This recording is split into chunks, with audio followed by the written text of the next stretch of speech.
Terima kasih Tuhan untuk kasih setiamu yang ku alami dalam hidupku. Terima kasih Yesus untuk kebaikanmu sepanjang hidupku. Terima kasih Tuhan untuk kasih setiamu yang ku alami dalam hidupku. Terima kasih Yesus untuk kebaikanmu sepanjang hidupku. Terima kasih Yesusku buat anugerah yang kau beri, sebab hari ini Tuhan adakan syukur bagimu. Terima kasih Yesusku buat anugerah yang kau beri, sebab hari ini Tuhan adakan syukur bagimu. Sebab hari ini Tuhan adakan syukur bagimu. Oh, sebab hari ini Tuhan adakan syukur bagimu.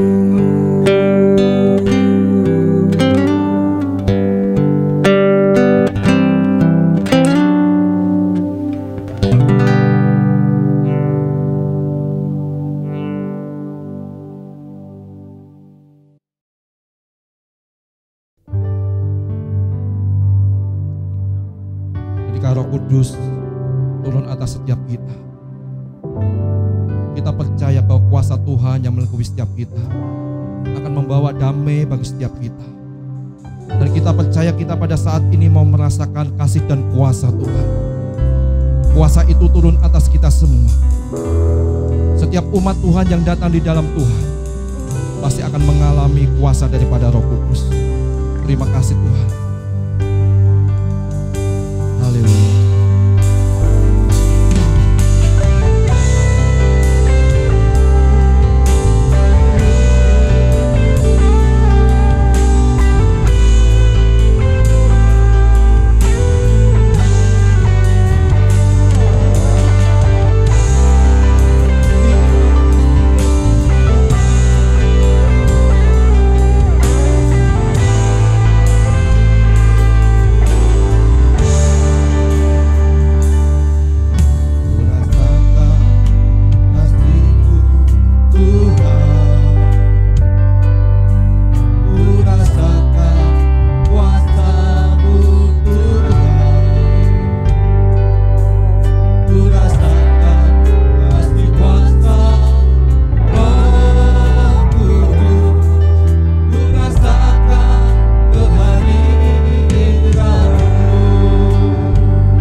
kami mengingat, kami percaya kebangkitan-Mu. Dan Kau naik ke surga.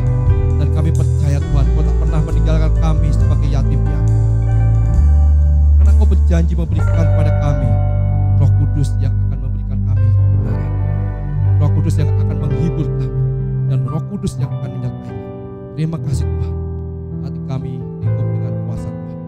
Hati kami penuh dengan sukacita. Terima kasih Tuhan Yesus. Kami mau bersorak-sorai bagi Tuhan.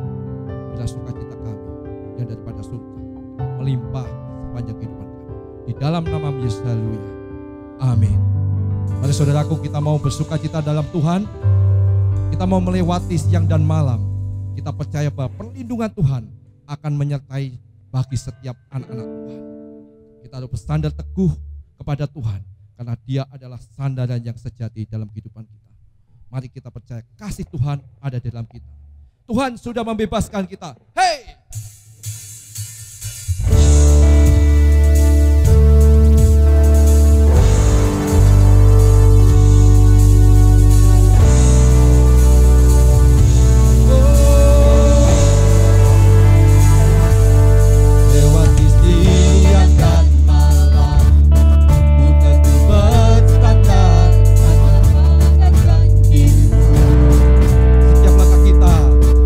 Setiap langkah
percaya ketika para rasul, ketika penuh dengan urapan dan kuasa Tuhan, mereka bisa bernubuat, mereka bisa berkata-kata di dalam iman, sehingga kuasa daripada Tuhan, mujizat Tuhan turun atas setiap orang-orang yang disembuhkan daripada Tuhan. Dia memulihkan, dia membebaskan dari setiap hati yang terbelenggu, dan kita percaya kuasa Tuhan yang menulis kita. Oh Allah yang hidup pulihkanku, oh Allah yang hidup pulihkanku, turunlah urapan kasmu, membangkitkan kuasa-Mu.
Kami percaya Tuhan, pada saat ini kuasa Tuhan yang melingkupi setiap kami. Pakailah setiap kami menjadi alat-Mu Tuhan, menjadi biji mata-Mu. Kami mau hidup kudus, hidup benar di hadapan Tuhan. Dan kami percaya kehidupan kami untuk memuliakan Tuhan selama kami hidup. Terima kasih Tuhan. Sebentar Tuhan, kami akan mendengarkan firman-Mu. Biarlah benih yang Kau taburkan di dalam setiap hati kami menjadi benih yang subur, sehingga benih itu akan tumbuh, akan berbuah lebat, dan kami akan menjadi berkat bagi sesama. Urapi hamba-Mu Tuhan yang akan menyampaikan firman-Mu. Kami percaya Tuhan, setiap kata-kata dari hamba-Mu berasal daripada Engkau, dan Engkau memimpin kami di dalam ibadah, di dalam kami mendengarkan firman-Mu, merenungkan dan melakukan dalam kehidupan kami. Terima kasih Tuhan Yesus. Kami serahkan kehidupan kami dalam tangan Tuhan. Di dalam nama Yesus. Haleluya. Amin. Shalom Bapak Ibu, saudara-saudara sekalian yang dikasihi oleh Tuhan. Pada hari ini kita kembali berjumpa. Kita memperingati hari kenaikan Tuhan Yesus ke sorga. Satu kesempatan yang indah, kita kembali akan belajar firman Allah. Dan saya percaya setelah saudara mendengar firman Tuhan dan kita belajar bersama-sama, Roh Kudus akan menolong kita. Roh Kudus akan mencelikkan kita, dan Roh Kudus akan membawa kita kepada kebenaran. Baik Bapak Ibu, saya memberikan satu tema, aku tidak meninggalkan kamu sebagai yatim piatu. Mari kita membaca dalam kitab Injil Yohanes pasal yang ke-14 ayatnya yang ke-18. Aku tidak akan meninggalkan kamu sebagai yatim piatu. Aku datang kembali kepadamu. Saudara-saudara, Tuhan Yesus berkata kepada murid-muridnya sebelum peristiwa dia mengalami sengsara, sebelum dia mengalami penderitaan yang luar biasa, sebelum pada puncak-puncaknya yaitu kematiannya di atas kayu salib, dan sebelum peristiwa kebangkitannya dan kenaikannya ke sorga. Dia berkata-kata kepada murid-muridnya bahwa dia tidak akan meninggalkan murid-muridnya sebagai yatim piatu. Tuhan tahu masanya, Tuhan tahu saatnya, dan pada saat yang dirasa sudah tepat, dia mengatakan kepada murid-muridnya bahwa dia tidak akan meninggalkan murid-muridnya sebagai yatim piatu. Saudara, Tuhan Yesus pada waktu itu akan segera menyelesaikan segala tugas pelayanannya di atas muka bumi. Bapa mengutusnya untuk datang ke dalam dunia menebus dosa manusia. Caranya adalah dengan membayarnya, kematiannya di atas kayu salib. Kita sudah memperingati beberapa minggu yang lalu hari kematian Tuhan Yesus. Nah, saudara-saudara, ini Tuhan Yesus lakukan menebus dosa umat manusia, menebus dosa saudara, menebus dosa saya, menebus dosa kita semua. Dan ternyata Bapak Ibu Saudara, dosanya bukan dosa orang Kristen saja, tapi dosa seluruh umat manusia ditebusnya. Saya tidak menjelaskan panjang lebar di situ, tapi di atas kayu salib dia berkata, sudah genap. Sudah genap.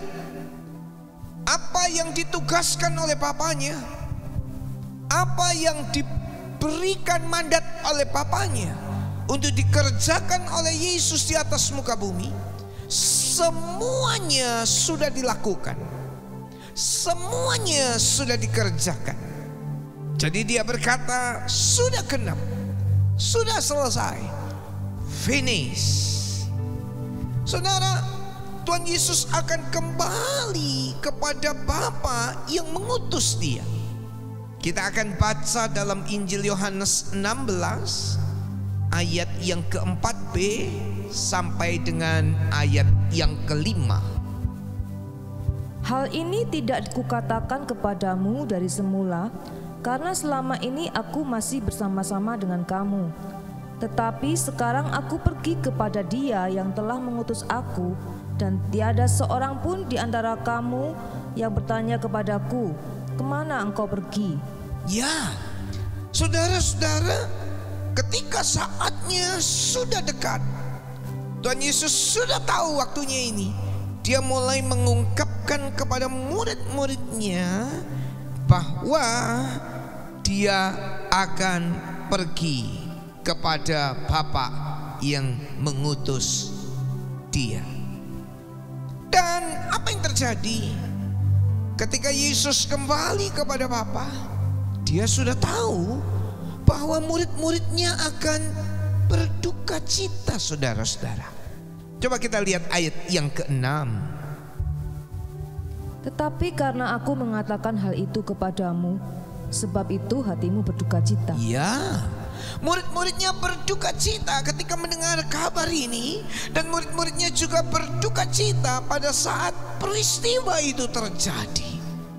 Ketika Yesus memang meninggalkan murid-muridnya, murid-muridnya sedih, Bapak Ibu Saudara-saudara, dan murid-muridnya merasa sendiri.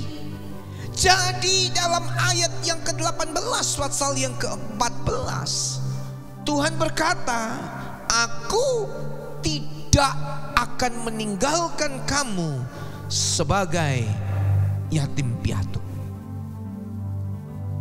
Saudara, apakah Yesus kemudian datang lagi bersama-sama murid? Oh, bukan begitu. Dia mengutus Roh Kudus. Roh Kudus dijanjikan agar murid-murid gak jadi yatim piatu. Roh Kudus dikirim, Roh Kudus dicurahkan agar murid-murid enggak jadi yatim piatu. Sebab Roh Kudus diberikan kepada murid-murid. Mari kita membaca, Bapak Ibu Saudara, Lukas 24 ayat yang ke-49. Dan aku akan mengirim kepadamu apa yang dijanjikan Bapakku, tetapi kamu harus tinggal di dalam kota ini sampai kamu diperlengkapi dengan kekuasaan dari tempat tinggi. Ya, Roh Kudus dikirimkan, Roh Kudus diberikan, Roh Kudus dicurahkan kepada murid-murid. Tuhan berkata dalam ayat yang ke-49 kitab Injil Lukas pasal yang ke-24, saudara-saudara, kamu harus tinggal di dalam kota ini sampai kamu diperlengkapi dengan kekuasaan dari tempat tinggi. Dan yang dilakukan murid-murid, mereka menunggu apa yang telah dijanjikan oleh Tuhan. Murid-murid tidak meninggalkan Yerusalem. Mereka berkumpul di situ. Dan beberapa saat setelah kenaikan Yesus ke sorga, apa yang dikatakan dalam kitab Injil Lukas pasal yang ke-24 ini digenapi, Bapak Ibu Saudara sekalian. Roh Kudus dicurahkan, Roh Kudus diberikan kepada murid-muridnya. Ini satu hal yang luar biasa. Roh Kudus baru dicurahkan setelah Yesus dimuliakan oleh Bapaknya. Mari kita membaca satu rahasia ini. Injil Yohanes pasal yang ke-7 ayat 38 sampai dengan ayat 39. Barang siapa percaya kepadaku, seperti yang dikatakan oleh kitab suci, dari dalam hatinya akan mengalir aliran-aliran air hidup. Perhatikan ayat yang ke-39 dengan baik-baik. Kita simak ayat ini. Yang dimaksudkannya ialah roh yang akan diterima oleh mereka yang percaya kepadanya. Sebab roh itu belum datang karena Yesus belum dimuliakan. Yang dimaksudkannya adalah Roh Kudus yang akan diterima oleh murid-murid, oleh mereka yang percaya kepada Yesus. Dan perhatikan Bapak Ibu, roh itu belum datang sebab Yesus belum dimuliakan. Jadi Roh Kudus yang dijanjikan itu dicurahkan 10 hari setelah kenaikan Yesus ke sorga. Pertama kali pencurahan Roh Kudus itu dialami oleh 120 orang murid yang sedang berkumpul di kamar loteng Yerusalem. Mereka sedang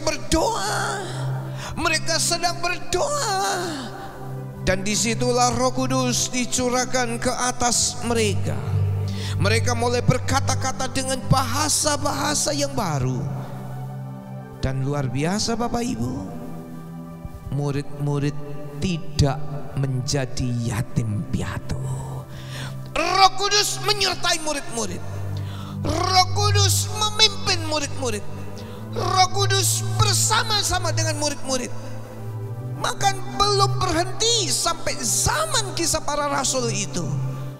Tetapi sampai hari ini Roh Kudus terus akan dicurahkan.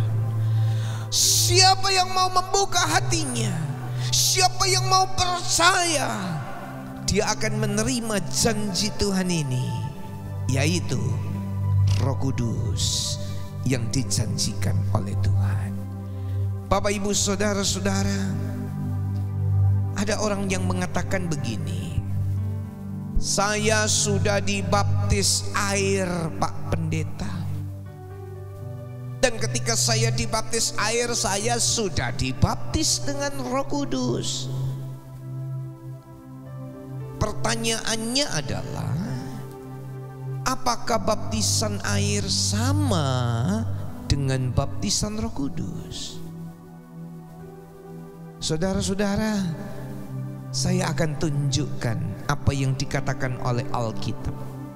Baptisan air gak sama dengan baptisan Roh Kudus. Mari kita baca Kisah Para Rasul 8 ayat 14 sampai 17. Ketika rasul-rasul di Yerusalem mendengar bahwa tanah Samaria telah menerima firman Allah, mereka mengutus Petrus dan Yohanes ke situ. Setibanya di situ, kedua rasul itu berdoa supaya orang-orang Samaria itu beroleh Roh Kudus. Sebab Roh Kudus belum turun di atas seorang pun di antara mereka, karena mereka hanya dibaptis dalam nama Tuhan Yesus. Nah, terjadi kegerakan yang luar biasa dalam Kisah Para Rasul pasal 8 saat Filipus datang ke kota Samaria. Mujizat terjadi, kesembuhan terjadi, pertobatan terjadi. Di Samaria terjadi sesuatu yang luar biasa. Peristiwa di Samaria didengar oleh rasul-rasul yang di Yerusalem. Kemudian mereka berdoa bersama-sama dan mereka mengutus Petrus, Yohanes untuk pergi ke Samaria. Nah, di dalam ayat yang ke-14 sampai ayat yang ke-17, ketika Petrus Yohanes sampai ke Samaria, kedua rasul itu berdoa supaya orang-orang Samaria memperoleh Roh Kudus. Ternyata orang-orang Samaria belum memperoleh Roh Kudus. Mereka sudah dibaptis air. Filipus mengerjakan pembaptisan air itu, tetapi orang-orang di Samaria belum beroleh Roh Kudus. Jadi di sini kita melihat perbedaan antara baptisan air dan baptisan Roh Kudus. Penduduk Samaria telah dibaptis air, tetapi penduduk Samaria belum dibaptis Roh Kudus, belum dipenuhi Roh Kudus. Oleh sebab itu kedua rasul itu datang dan mereka menumpangkan tangan ke atas orang-orang Samaria supaya orang-orang Samaria itu memperoleh Roh Kudus. Ayat 16, sebab Roh Kudus belum turun ke atas di atas seorang pun di antara orang-orang Samaria. Dan apa yang terjadi Bapak Ibu Saudara? Orang-orang Samaria dilawat oleh Roh Kudus. Mereka dipenuhi oleh Roh Kudus. Luar biasa. Coba kita melihat lagi, baptisan air dan baptisan Roh Kudus itu enggak sama. Kornelius telah dipenuhi Roh Kudus, baru kemudian setelah itu Kornelius dibaptis air. Nanti ayat ini saudara bisa baca Kisah Para Rasul pasal yang ke-10 ayat 44 sampai 48. Jadi ada saatnya Kornelius dibaptis Roh Kudus, ada saatnya Kornelius dibaptis air. Bapak Ibu Saudara-saudara, beda. Baptisan Roh Kudus, baptisan air. Nah, orang-orang yang ada di Efesus juga dibaptis air dan kemudian mereka dipenuhi oleh Roh Kudus. Nanti juga saudara-saudara bisa membaca dalam Kisah Para Rasul 19 ayat 1 sampai dengan ayat yang ke-7. Nanti saudara bisa membaca. Dalam khotbah ini saya ingin dan saya rindu saudara-saudara yang mendengar dimanapun saudara berada, Anda gak sendiri, tapi Roh Kudus dikirim kepada saudara-saudara. Saudara bukan yatim dan piatu. Saudara dikirim Roh Kudus ke atas saudara, dipenuhi Roh Kudus. Dan orang-orang yang mengalami, dia akan bergairah, dia akan bersukacita, dia akan mengalami pertumbuhan rohani yang luar biasa. Bapak Ibu Saudara, Roh Kudus adalah Allah sendiri, Tritunggal, Bapa, Putra, dan Roh Kudus. Bapak Ibu simak baik-baik. Roh Kudus adalah Allah sendiri. Saudara bisa bayangkan Allah yang mau tinggal di dalam hidup kita. 1 Korintus berkata, tidak tahukah kamu bahwa kamu adalah bait Roh Kudus, tempat kediaman Roh Kudus. Ini janji Tuhan yang luar biasa. Roh Kudus adalah Allah sendiri. Dan saya ada 4 hal tentang Roh Kudus yang saya sampaikan kepada saudara-saudara. Yang pertama, Roh Kudus adalah Roh penolong. Mari kita katakan bersama-sama, Roh penolong. Amin. Kita lihat di dalam Yohanes 14 ayat 16. Aku akan minta kepada Bapa, dan Ia akan memberikan kepadamu seorang penolong yang lain, supaya Ia menyertai kamu selama-lamanya. Dia adalah Roh Penolong. Siapa di antara saudara yang gak pernah membutuhkan pertolongan?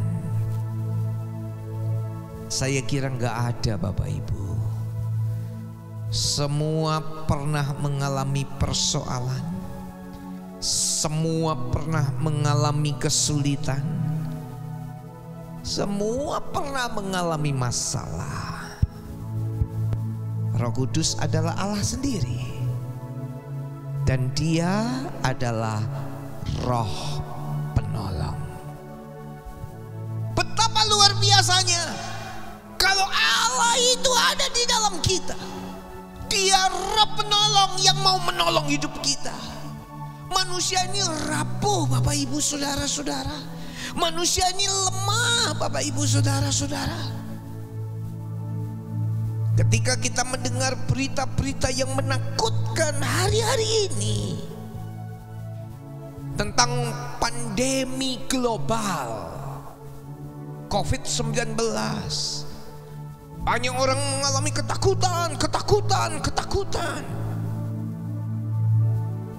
Ada beberapa orang yang memang dengan ketakutannya tidak berani keluar rumah, saudara-saudara. Dan dia hanya pesan makanan dikirim. Saya dengar berita ini, tak berani keluar rumah, takut, ketakutan. Dan dalam keadaan yang demikian ternyata satu rumah juga saya mendengar, ternyata kena juga penyakit ini. Selidik punya selidik, ternyata yang mengantar makanan juga kena penyakit ini. Tapi saya sampaikan di sini adalah ketakutannya. Orang itu butuh penolong. Anda butuh penolong. Roh Kudus adalah Roh Penolong yang menolong kita di tengah-tengah ketakutan kita, di tengah-tengah kepanikan kita, di tengah-tengah masalah kita, di tengah-tengah problem kita. Dia penolong dan Dia sanggup untuk menolong kita.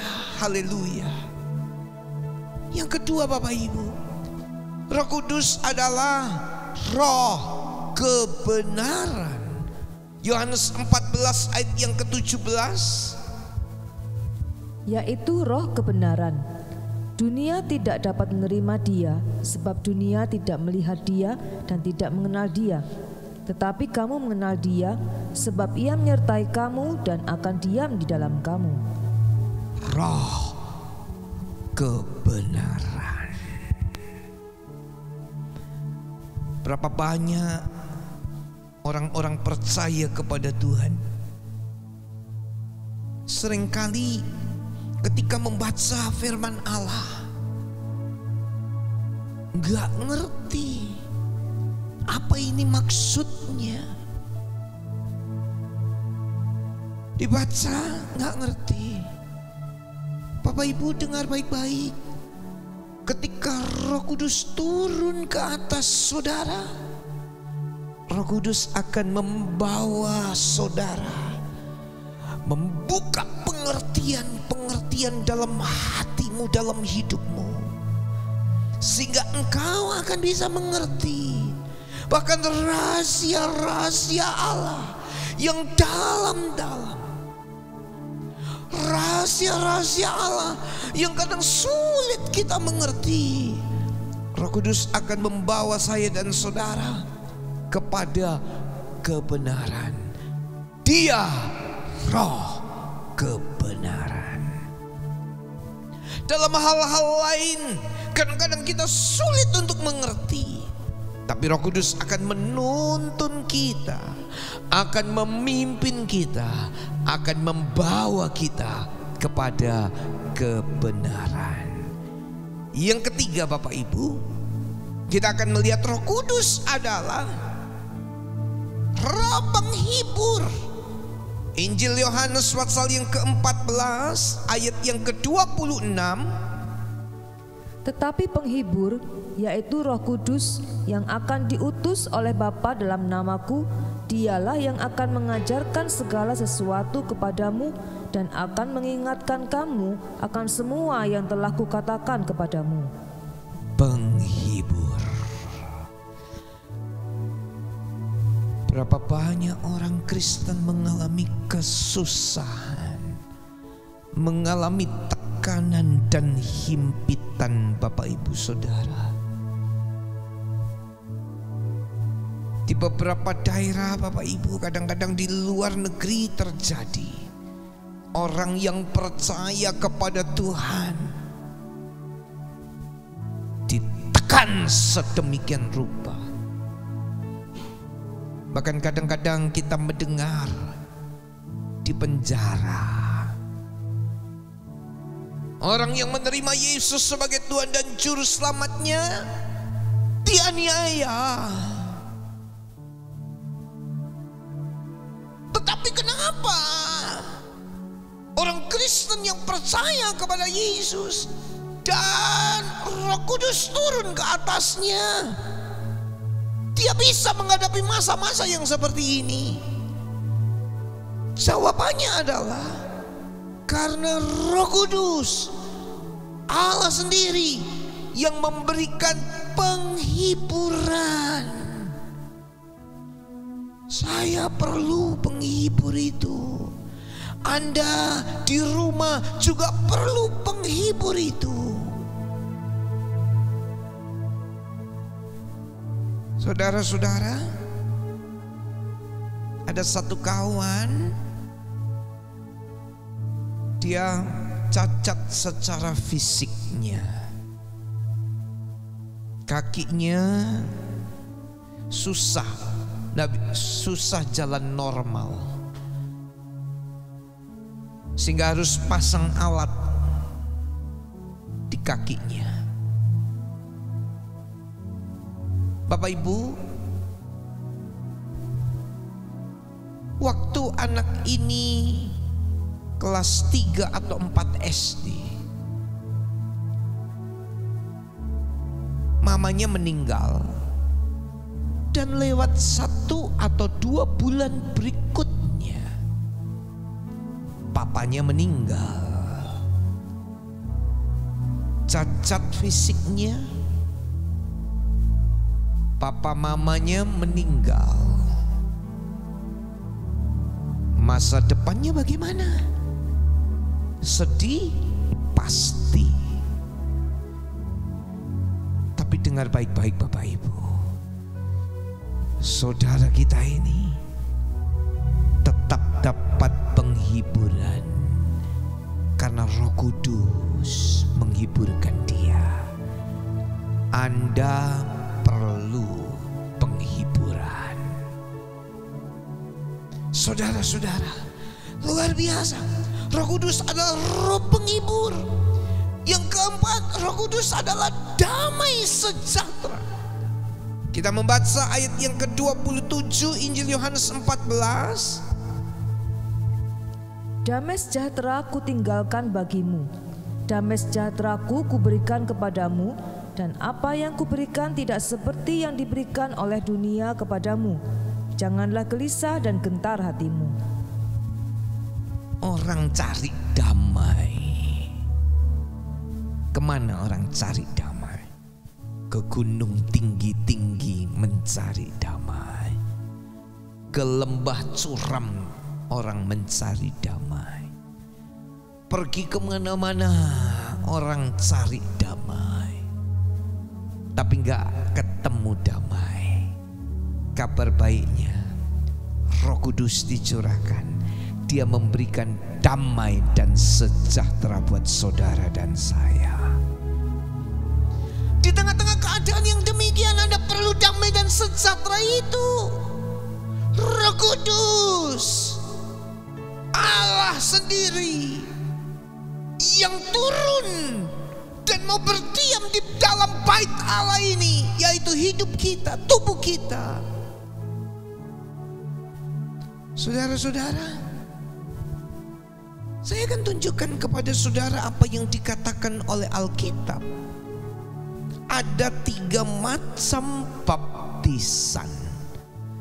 Tadi saya sudah sebutkan 2, tapi Alkitab tulis 3. Mari kita membaca Matius 3 ayat yang ke-11. Aku membaptis kamu dengan air sebagai tanda pertobatan, tetapi Ia yang datang kemudian daripadaku lebih berkuasa daripadaku, dan aku tidak layak melepaskan kasutnya. Ia akan membaptiskan kamu dengan Roh Kudus dan dengan api. Alat penampi sudah di tangannya. Ia akan membersihkan tempat pengirikannya dan mengumpulkan gandumnya ke dalam lumbung, tetapi debu jerami itu akan dibakarnya dalam api yang tidak terpadamkan. Saudara-saudara, aku membaptis kamu dengan air sebagai tanda pertobatan. Yohanes.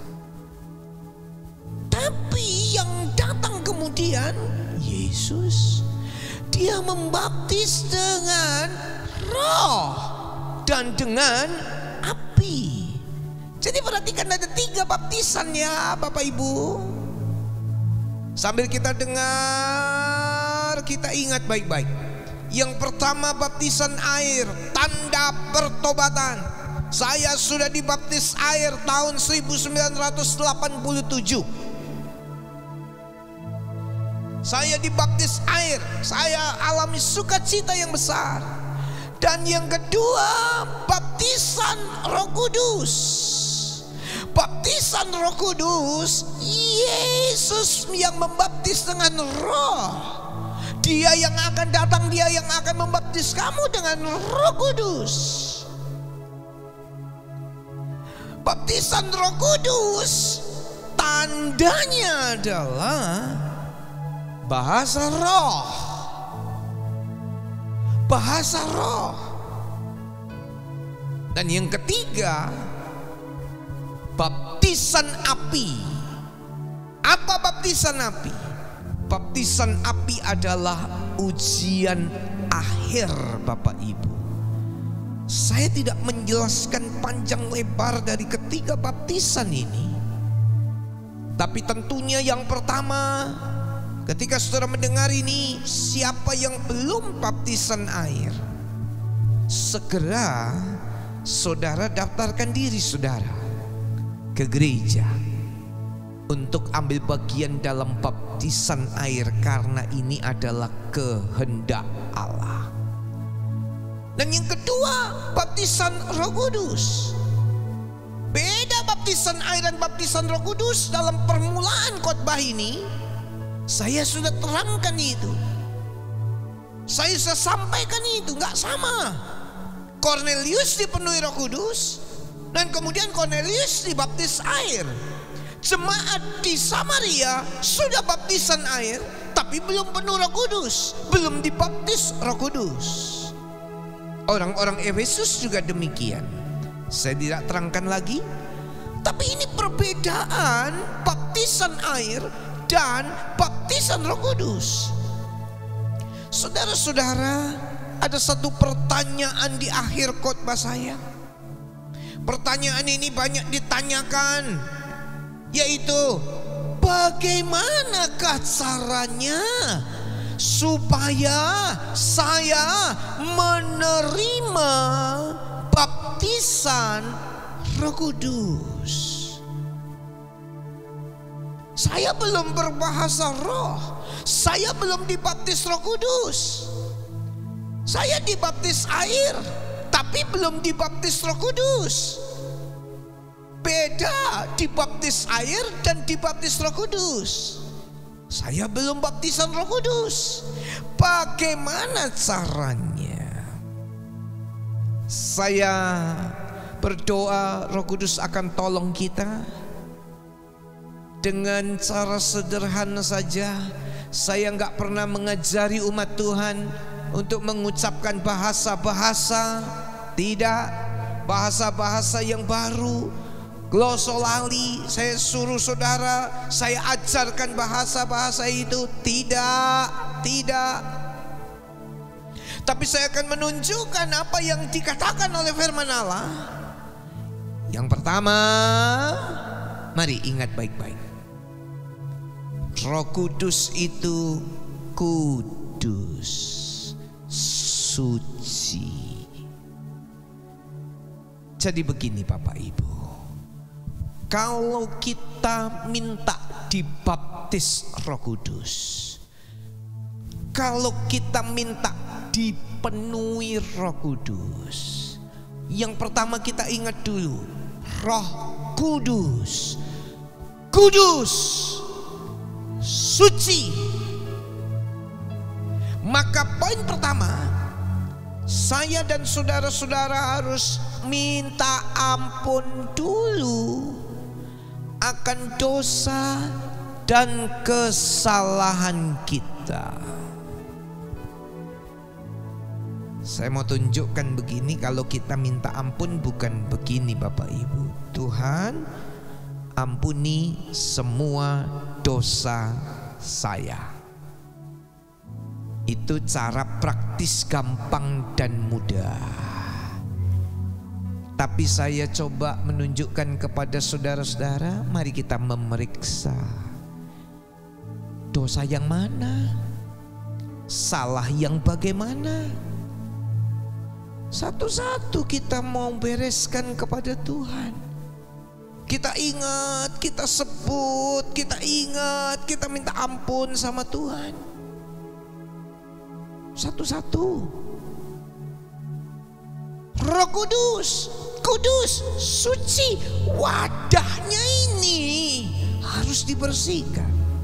Wadahnya ini harus disucikan. Bukan berarti kalau Anda kudus suci baru Roh Kudus turun, bukan. Tetapi kalau kita dalam keadaan yang berdosa bersalah, harus datang sama Tuhan Yesus dan minta ampun segala dosa-dosa dan salah kita.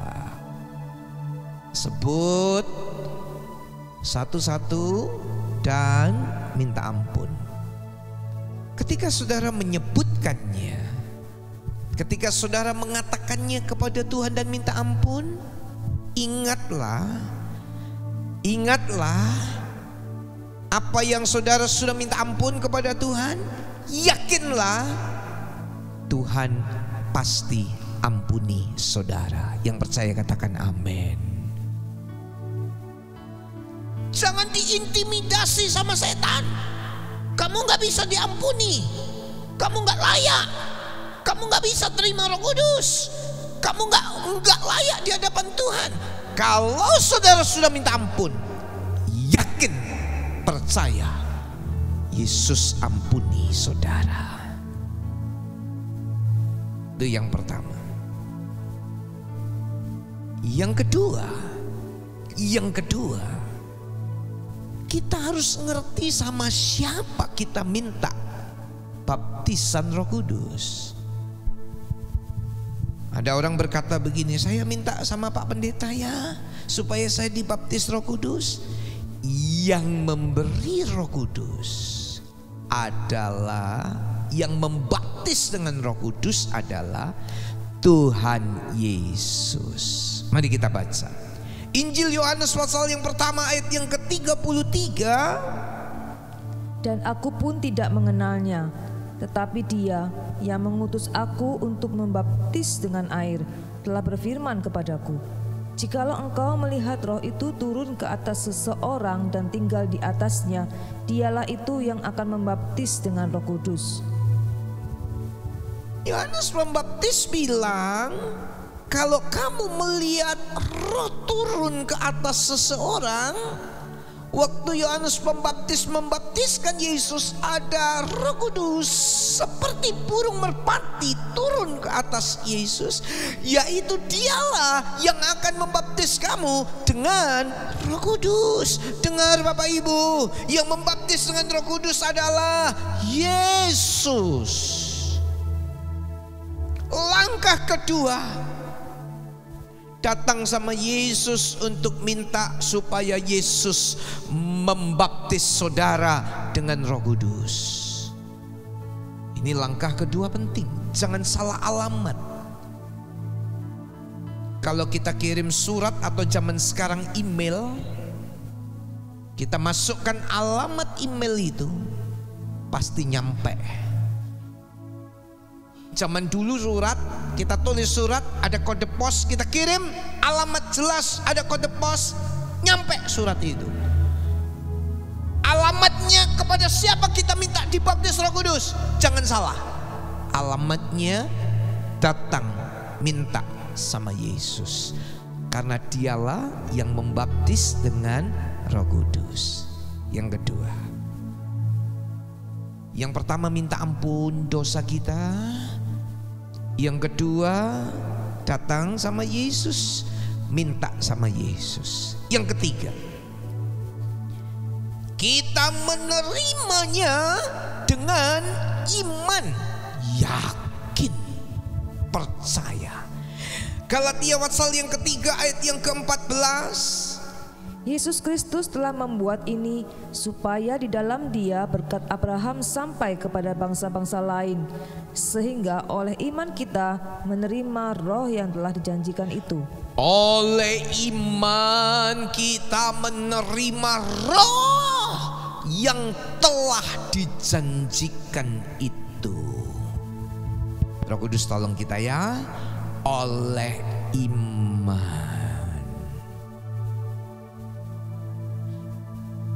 Satu kali waktu saya bilang kepada anak-anak saya, kita nanti waktu kenaikan kelas akan pergi berlibur ke Bali. Oh, anak-anak saya senang, saudara-saudara, waktu itu masih kecil. Waktu liburan kelas, kita akan pergi wisata ya ke Bali. Senang mereka. Mereka bilang kepada temannya, "Ore, aku ke Bali. Aku ke Bali." Pertanyaannya, apakah mereka sudah ke Bali? Belum.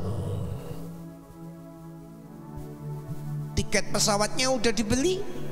Belum. Tapi anak-anak bisa berkata kepada temannya, "Hore, aku ke Bali." Kenapa itu? Yakin, percaya. Apa yang diomong papanya gak bohong. Dengar Bapak Ibu, apa yang dijanjikan Tuhan ya dan amin. Dan gak pernah bohong Tuhan kita. Kalau dia berkata, yakin, terima Roh Kudus yang dijanjikan itu, maka Anda yang di rumah juga akan menerima apa yang dijanjikan oleh Dia. Haleluya. Terima, yakin, percaya roh yang dijanjikan itu. Langkah pertama, datang kepada Yesus minta ampun dosa. Langkah yang kedua, kita minta baptiskan aku dengan Roh Kudus. Yang ketiga, terima, percaya, yakin. Dan yang keempat, Bapak Ibu, yang keempat adalah kita baca Kisah Para Rasul pasal yang kedua ayat yang keempat. Maka penuhlah mereka dengan Roh Kudus, lalu mereka mulai berkata-kata dalam bahasa-bahasa lain, seperti yang diberikan oleh Roh itu kepada mereka untuk mengatakannya. Maka penuhlah mereka dengan Roh Kudus, lalu mereka mulai berkata-kata dalam bahasa-bahasa lain seperti yang diberikan oleh Roh itu kepada mereka untuk mengatakannya. Bapak Ibu dengar baik-baik. Poin ketiga, kita yakin menerima Roh Kudus yang dijanjikan itu. Poin yang keempat, maka penuhlah mereka. Yakin, maka penuhlah mereka.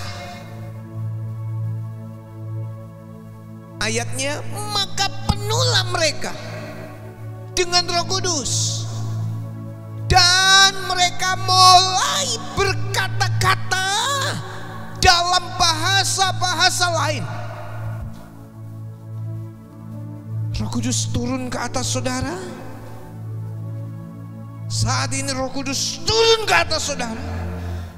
Dan jangan ragu, berkata-katalah dengan bahasa-bahasa lain seperti yang diberikan oleh Roh itu. Dalam terjemahan lain, seperti yang diilhamkan oleh Roh itu. Jadi begini, saudara yakin alamatnya sudah betul, minta sama Yesus? Saudara yakin? Ketika saudara yakin, terima, dan Roh Kudus memberikan hikmat, ilham dalam hati pikiran saudara. Ada satu bahasa yang diberikan, yang mengatakannya adalah saudara-saudara. Saya tahun 88, 1 tahun setelah saya baptisan air, saya mengerti kebenaran ini. Di kamar rumah saya sendirian Bapak Ibu, nggak ada orang lain. Saya mulai berdoa di kamar itu sendiri. Saya mulai datang sama Yesus, minta ampun dosa dan kesalahan saya. Dan kemudian saya minta Yesus penuhi aku dengan Roh Kudus. Dan saya yakin, saya percaya. Poin yang keempat, saya mulai berkata-kata dengan bahasa yang diilhamkan oleh Roh Kudus. Ada orang berkata, Pak, kalau iya, kalau enggak gimana Pak? Itu namanya enggak yakin. Pak, apa betul ya Pak ya? Itu namanya enggak percaya. Kalau Anda sudah datang ke alamat yang tepat, meskipun Anda sendirian di rumah, atau di kamar sedang sendiri, atau di mana saja, Roh Kudus turun. Yang ngomong itu saudara. Ngomong apa? Bahasa yang lain yang diilhamkan oleh Roh Kudus. Dalam nama Yesus, Roh Kudus turun ke atas saudara. Jangan ragu, terimalah. Kita tundukkan kepala kita. Peganglah tanganku Roh Kudus setiap hari.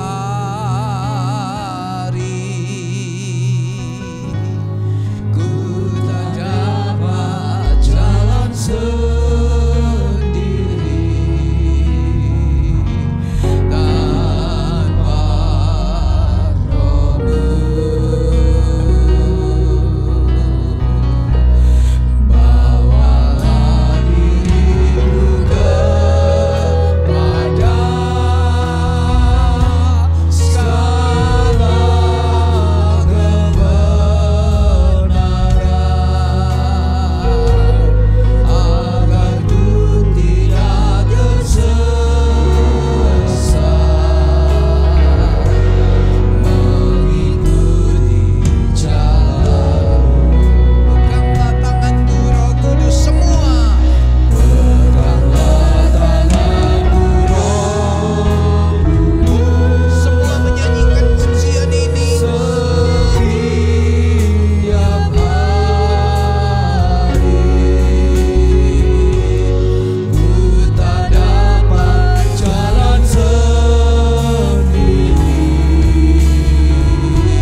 Anda nggak yatim piatu kok. Amin. Roh Kudus turun loh. Kasih. Ada hadirat Tuhan yang kuat juga tembus masuk ke dalam setiap saudara. Dan sementara pujian ini dinyanyikan, buka hatimu, Haleluya, Yesus. terimalah. Dan Roh Kudus akan turun. Terimalah. Sungguh-sungguh nyanyi pujian ini, kita akan sembah Tuhan. Dan terimalah urapan Allah, Roh Kudus yang turun ke atas setiap saudara. Kudus,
Terima kasih Bapa.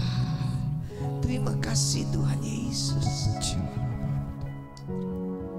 Angkat kedua tanganmu, ucaplah syukur sama Tuhan atas kebaikannya Tuhan. Anda nggak sendiri loh. Roh Kudus penghibur, penolong, roh kebenaran dan damai sejahtera yang akan Dia berikan, dan saudara akan mengalami itu di tengah-tengah kondisi dan situasi yang terjadi hari-hari ini. Terima kasih Bapa. Terima kasih Tuhan. Sebentar kami akan mengakhiri ibadah ini. Kami hanya berdoa buat bangsa ini lagi. Kiranya damai dan sejahtera Tuhan turun ke atas bangsa Indonesia. Mari berdoa buat bangsa Indonesia.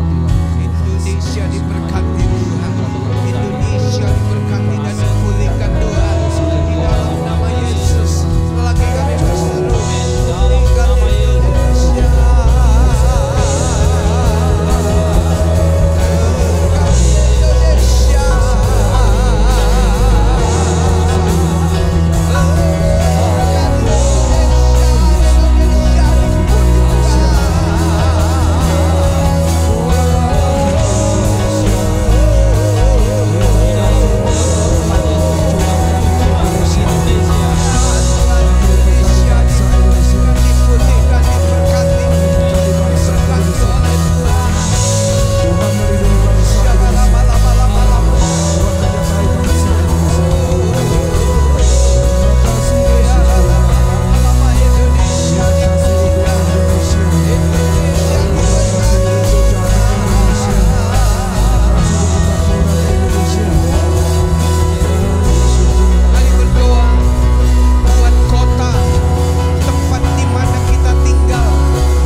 sorga.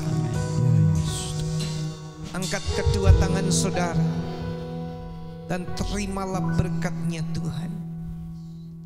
Kiranya berkat kasih Allah Bapa, anugerah putranya yang tunggal yaitu Tuhan Yesus Kristus, dan persekutuan di dalam Allah Roh Kudus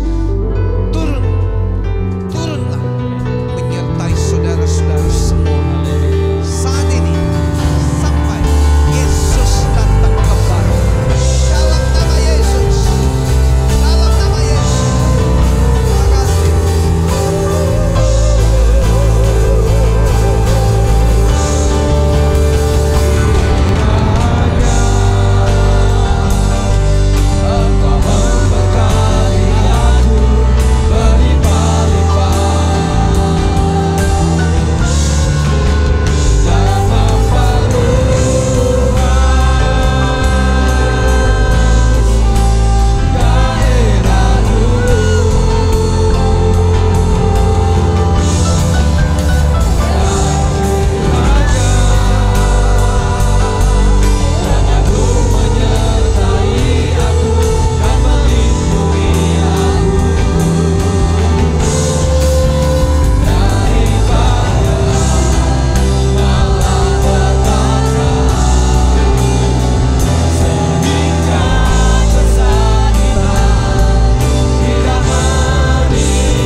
Kesempatan yang akan datang. Puji Tuhan, Bapak Ibu Saudara sekalian, saya doakan saudara-saudara mengalami lawatan hadirat Allah yang luar biasa. Saya mengajak buat para pendengar sekalian untuk kita mengadakan gerakan puasa bersama selama 10 hari. Gerakan puasa bersama selama 10 hari mulai tanggal 22 besok sampai tanggal 31 Mei. Ya. Jadi pelaksanaannya bagaimana? Di rumah masing-masing tentunya. Pelaksanaannya yaitu begini. Nanti malam saudara-saudara makan malam terakhir jam berapa? Lalu setelah itu Bapak Ibu jangan makan lagi atau jangan minum lagi sampai besok hari. Ya, jadi jangan makan lagi, jangan minum lagi sampai besok, dan usahakan sampai jam 3 sore. 3 sore. Tetapi seandainya nggak kuat sampai jam 3 sore, saudara boleh mengakhiri sebelumnya. Ya. Nah, kemudian usahakanlah nggak makan nggak minum, saudara-saudara. Nggak makan nggak minum. Tetapi kalau nggak kuat, terpaksa nggak kuat, minum air putih boleh. Ya. Jadi setelah jam 3 saudara bisa makan dan minum, dan kemudian malam makan 1 kali lagi, dan kita ulangi lagi untuk hari berikutnya sampai selama 10 hari. Ya, jadi itu yang kita lakukan. Tujuannya kita menyadari bahwa kita ini terbatas dan sangat lemah, saudara-saudara, sehingga betul-betul memerlukan Tuhan. Dan yang kedua, saya dan saudara betul-betul merendahkan diri, bertobat, minta ampun dari segala dosa dan kesalahan kejahatan kita. Yang ketiga, kita sungguh-sungguh berdoa mohon kemurahan Tuhan atas Indonesia.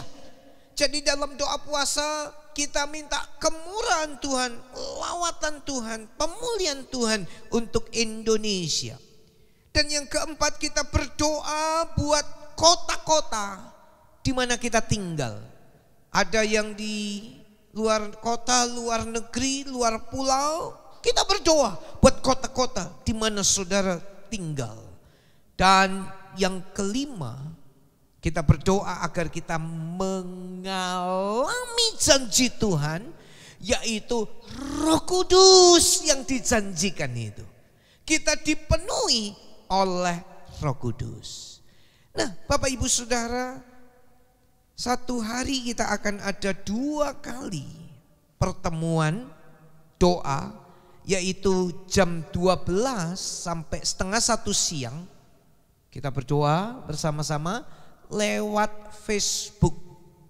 Kita live streaming, ya, Facebook di GBZ Batam. Kita lewat Facebook. Pertemuan tiap hari jam 12 sampai jam setengah 1. Dan yang kedua jam 7 sampai setengah 8. Saudara bisa mengikuti itu malam, jam 7 malam sampai setengah 8 malam. Jadi ada 2 kali pertemuan. Siang jam 12 sampai setengah 1 siang. Dan jam 7 sampai setengah 8 malam. Mari ikuti bersama-sama. Dan saya yakin gak akan sia-sia apa yang kita lakukan. Tuhan memberkati kita bersama. Amin, amin.